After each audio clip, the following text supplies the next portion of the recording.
todo en la historia, la conquista de América por parte de los españoles ha tenido percepciones erróneas, pero gracias a numerosos estudios esto ha cambiado. Se tiene información más precisa y concisa. En este apartado se contará una historia muy distinta, no lineal. Generalmente se cuenta que la invasión española empezó con una trayectoria de Cortés y terminó con la caída de México Tenochtitlán, pero no fue algo tan sencillo como eso, ya que cada cultura era distinta. Las mayores acciones de los españoles eran aclamadas cuando se trataban de descubrimientos o conquistas, al igual que la burda palabra indio, que llamaron así a los habitantes de América por haber pensado que llegaban a la India.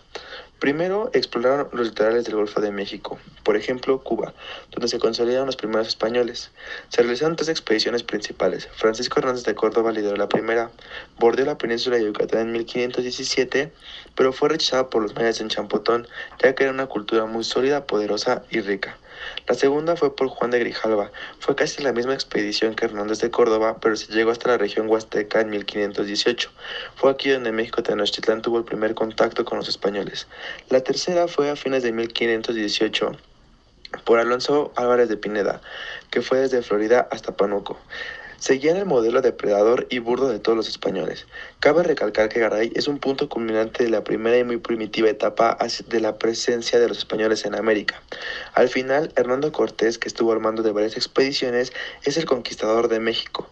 Era arrojado, inteligente, tenía una visión futurista y tenía ese don que nadie más tenía: dominaba la política. Es importante destacar que la riqueza de los códices ha quedado muy olvidada desde la época de la conquista, ya que cuando el virrey obtuvo la copia de dichos códices no pidió ayuda a los tlacuilos para su traducción. Pero es gracias a los códices que podemos conocer más acerca de nuestro pasado. Es importante recordar que el pasado mesoamericano estaba lleno de guerras y conquistas. En abril de 1519, Cortés y su tripulación llegaron a México. Para poder actuar sin autorización, Cortés le dio el título de población a su campamento, llamándolo Villa Rica de la Veracruz. Conoció a Malitzin, quien se convirtió en su amante e intérprete. Muy inteligentemente, Cortés y sus allegados se aliaron con gobernantes mediante el conocimiento de sus costumbres. Llegamos a la conclusión de que los pueblos mesoamericanos eran mucho más evolucionados de lo que se cree popularmente, y que sus estructuras eran mucho más efectivas que la mayoría de hoy en día. Durante la estancia de Hernán Cortés, comenzaron a armarse distintas alianzas con distintos señoríos independientes, así como los que habían sido tributarios de los mexicas, lo que provocó que el imperio mesoamericano iba siendo carcomido poco a poco hasta llegar a un punto donde, debido al hambre y a las enfermedades, el imperio tuvo que rendirse ante los españoles. Michoacán carecía de la aura imperial de México, y eso obró en ventaja suya porque los conquistadores le dieron menos importancia. Cortés, al parecer, se contentó con mantener ese estado de cosas que, después de todo, respondía bien a su modelo de conquista, que en última instancia descansaba en la subsistencia de los señoríos y sus estructuras de poder, de gobierno y de tributo. Esta situación especial se mantuvo hasta que Nuño de Guzmán, movido en parte por su codicia y en parte por su falta de sentido político, hizo asesinar a Chinchicha. Las turbulencias que tal acto ocasionó desestabilizaron no solo a Michoacán, sino a todo el incipiente sistema colonial. Como Guzmán diera a entender que quería apropiarse de la conquista de Michoacán e incorporarlo a Nueva Galicia, sus opositores hallaron oportuno disponer la plena anexión del Reino de Nueva España. De ese modo llegó a su fin la situación especial en que Michoacán se había mantenido hasta el momento. El Imperio Español bajo Felipe II. La Corona de Castilla fue la encargada de conquistar y colonizar el continente americano, desde el actual suroeste de Estados Unidos hasta la mayor parte de Sudamérica.